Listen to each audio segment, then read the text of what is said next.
ஊழியத்தில் இருக்கிறவங்க விசேஷமாக இதை கவனிக்கணும். எல்லா கர்த்தருடைய பிள்ளைகளும் கவனிக்கணும்.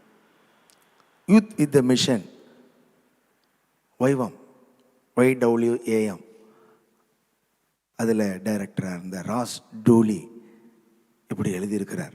அவங்க ஊழியத்துக்கு போகும்போது, பல்வேறு தேசங்களில் போகும்போது, முதல் முறையாக இயேசு அறியாத மக்கள் மத்தியில் ஊழியம் செய்ய போகிறாங்க.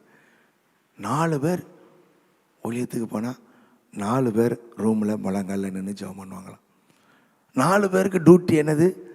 ஜெபிக்கிறது. 4 பேருக்கு டியூட்டி ஊழியம் செய்கிறது. அவர் சொல்கிறாரு, அந்த நாட்களில் அநேகர் ரட்சிக்கப்பட்டாங்க, அநேகர் இயேசு ஏற்றுக்கொண்டாங்க. நாங்கள் ஊழியம் செய்யும்போது எங்களுக்கு மிகப்பெரிய திறந்த வாசல். இன்றைக்கு நம்ம செய்கிற மெத்தட் என்ன தெரியுமா? 8 பேருமே ஊழியத்துக்கு போயிடுவோம், அடி வாங்கி திரும்பி வருவோம். அல்லேலூயா. ஏன்னா நமக்கு கைகளை உயர்த்தி ஜெபிக்கிறதுன்னு அவசியம் தெரியல.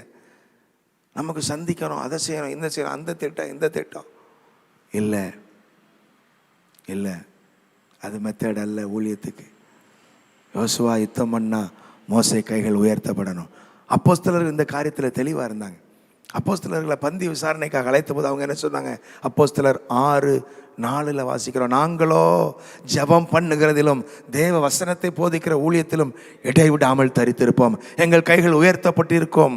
நாங்கள் உங்களோடு பந்தி விசாரணை செய்கிறதில் ஒத்துழைக்க முடியாது. சாரி, நீங்களே அதுக்கு ஆட்களை வச்சுக்கோங்க. உங்களில் ஞானம் உள்ளவன் யார்? உங்களில் விசுவாசம் உள்ளவன் யார்? உங்களில் பரிசுத்தாய் பெற்றவன் யார்? 7 பேரை கொண்டு வாங்க. கவனிங்க என்ன நடந்தது. அவங்க கொண்டு வராங்க, இவங்க ஜெபம் பண்ணி கைகளை வச்சு அனுப்புகிறாங்க. நீங்கள் 7வது 8வது வசனங்களெல்லாம் நீங்கள் வாசிச்சிங்கன்னா நாங்கள் இப்படி எழுதியிருக்கோம்.